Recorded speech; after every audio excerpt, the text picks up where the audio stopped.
सवाल ये है कि कितनी उम्र का बच्चा सफ़ के बीच में खड़ा होकर नमाज़ पढ़ सकता है। कई बार देखा गया है कि लोग बाग आते हैं और बच्चों को बड़ी बुरी तरह डांट के हटा देते हैं सफ़ के बीच में से, या उनको पीछे कर देते हैं। तो कितनी उम्र का बच्चा सफ़ के बीच में खड़ा होकर नमाज़ पढ़ सकता है, इस मसले को थोड़ा सा बता दें। देखें, कितनी भी उम्र का बच्चा हो, सफ़ में खड़ा हो, नमाज सबकी हो जाएगी। बाज़ लोग ये समझते हैं कि बच्चा सफ़ में आ गया तो हमारी नमाज नहीं होती, बिल्कुल गलत है। अलबत्ता बच्चों को हदीस में पीछे खड़ा करने का हुक्म है, आगे खड़े हों बड़े लोग। तो लियलियन्नी मिनकुम उलुल अहलामी वन्नुहा, सही हदीस है, आपने फरमाया मेरे करीब बड़ी उम्र के लोग खड़े हों, जो इल्म वाले हैं, मिचोर लोग हैं। तो बच्चों को पीछे खड़ा करना चाहिए।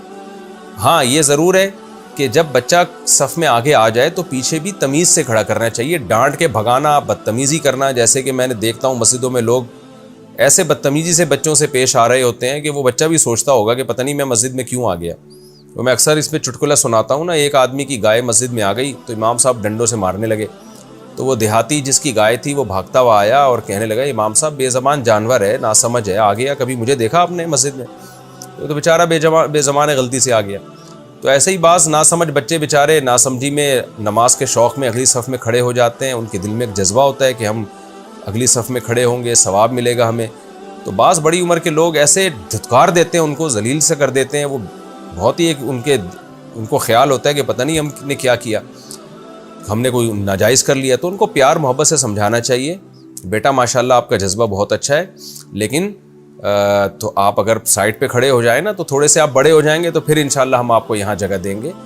तो ऐसे उनको थोड़ा सा साइड पे कर दिया जाए, तमीज़ से, इज़्ज़त के दायरे में रह के।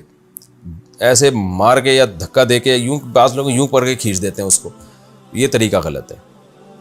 और जो साइड पे खड़े हो तो लोग कहते हैं शरारतें करते हैं, फिर वो, ये बात भी ठीक है। तो पीछे लाइन लगी होती है, हमें भी याद है अपना बचपन, जब हम पीछे लाइन में खड़े होते थे तो बड़ी शरारतें करते थे, उसका मज़ा ही अलग आता था। बच्चों को नमाज के बाहर शरारतों में वो मज़ा ही नहीं आता जो नमाज के, हमने भी बचपन तो हमारा भी गुजरा है ना। तो नमाज के अंदर फिर इतना मज़ा आता था, जब कोई दूसरा रुकू में जाता हम उसके पाँव पे पाँव रख के खड़े हो जाते, वो चीख भी नहीं सकता था। और फिर एक थोड़ा सा किसी को धक्का देते, वो धक्का आगे पार्सल होता, एक बच्चा गिरता, दूसरा पार्सल होते होते पूरी लाइन डिस्टर्ब होती थी। तो ये चुटकुलों के, शरारतों के बड़े मज़े होते हैं बचपन में।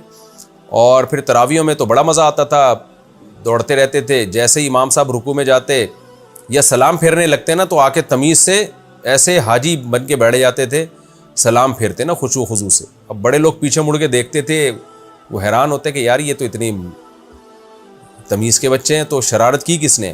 तो ये सब चीज़ें नेचुरल हैं, तो इनको बड़ी मोहब्बत से टैकल करना पड़ता है। धुतकारना, थप्पड़ लगाना, ऐसे मारना पीटना ये ठीक नहीं है। बच्चे हैं तो बच्चों वाली हरकतें ही करेंगे वो। बहरहाल मैं ये नहीं कह रहा कि बच्चों को ऐसी आज़ादी दे दें कि वो नमाज में पीछे शोर मचाते रहें और धक्के देते रहें, लेकिन उसका तरीका ये है कि कोई निगरानी के लिए खड़ा हो जाए बच्चों के साथ। तो जब बच्चों के पास जब कोई बड़ा खड़ा हुआ होता है ना, फिर ये बच्चे शरारत नहीं करते, उनको पता होता है कि ये देख रहा है। हमें तो पता था ना कोई देख नहीं रहा, कैमरे भी लगे हुए नहीं होते थे, तो हम धक्का देंगे या किसी के पाँव पे पाँव रख के खड़े होंगे तो क्या पता चलेगा। पीछे शरारतें करते रहेंगे, सलाम के वक्त आके बैठ जाएंगे और अस्सलाम वालेकुम वरहमतुल्लाह, अस्सलाम वालेकुम वरहमतुल्लाह, ऐसे तमीज़ से सलाम फेरेंगे तो क्या पता चलेगा। तो कोई बंदा ही नहीं होता था जो देख रहा होता था। तो इसलिए तरीका यह है कि पीछे बच्चों की सफ़ बना दी जाए और कोई थोड़ा सा एजड आदमी उनके साथ खड़ा कर दिया जाए जो उनकी निगरानी करे, ताकि फिर बच्चे शरारत नहीं करते।